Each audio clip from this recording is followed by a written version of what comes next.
Okay, so a common question I get is regarding reactivity in dogs. Reactivity, usually when we're talking about it, it's like a dog on a walk, it's barking, lunging at other dogs. This reactivity can come from a number of different places.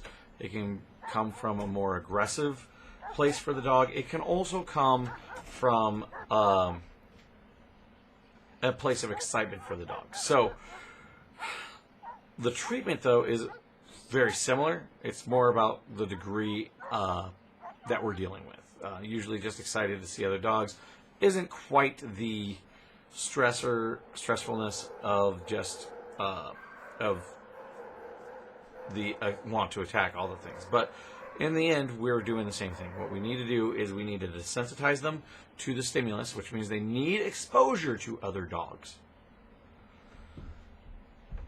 But we have to do it in a safe way.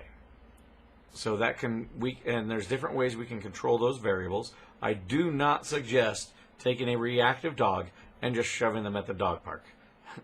I've lived through these experiences, and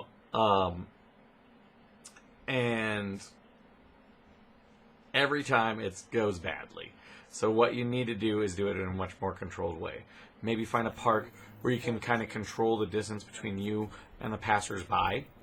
And also you can see the dog, other dogs or other things coming from a distance away. That way you can make it more predictable for you and the dog when it comes to meeting these other things. So first you need to basically find the right environment to practice these scenarios.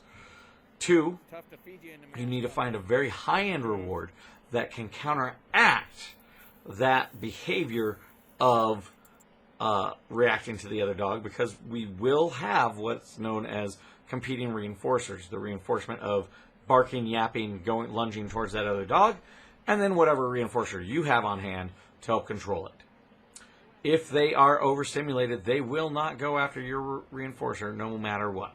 So that's why we need to control the reinforcement or the stimulus of those other dogs using distance and whatever other potential things we have at our disposal.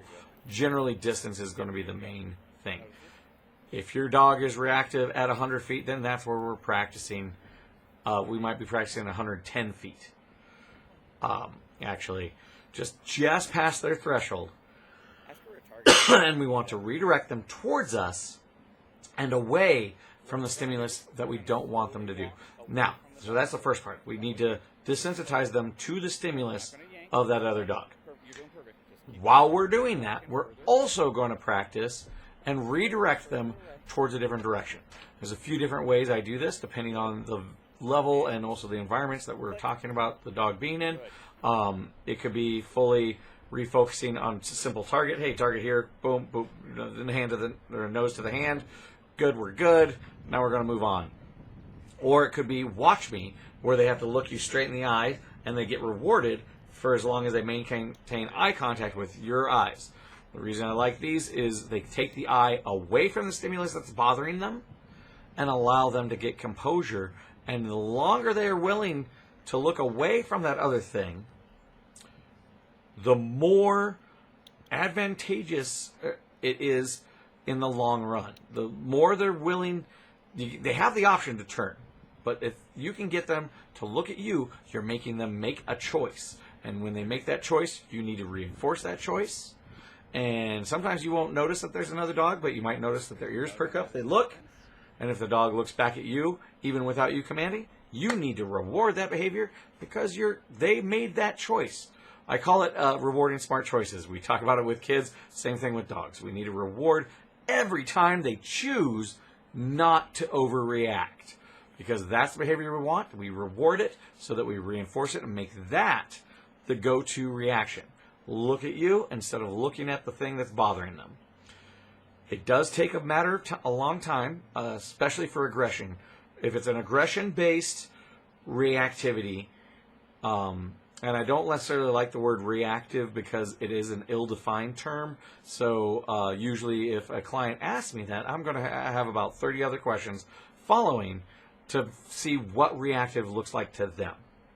because for a lot of my clients, it could be sometimes their reactive is just that it lunges and barks at the end of the leash because it's excited to see that other dog.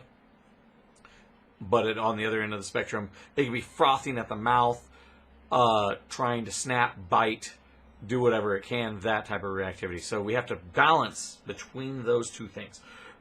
Figure out where I shouldn't say balance, but we need to figure out where that individual dog lies on these different spectrums. And it's not a left to right, it's more of a big, full grid. It can be up, down, left, right. There's a number of different factors to a dog's reactivity.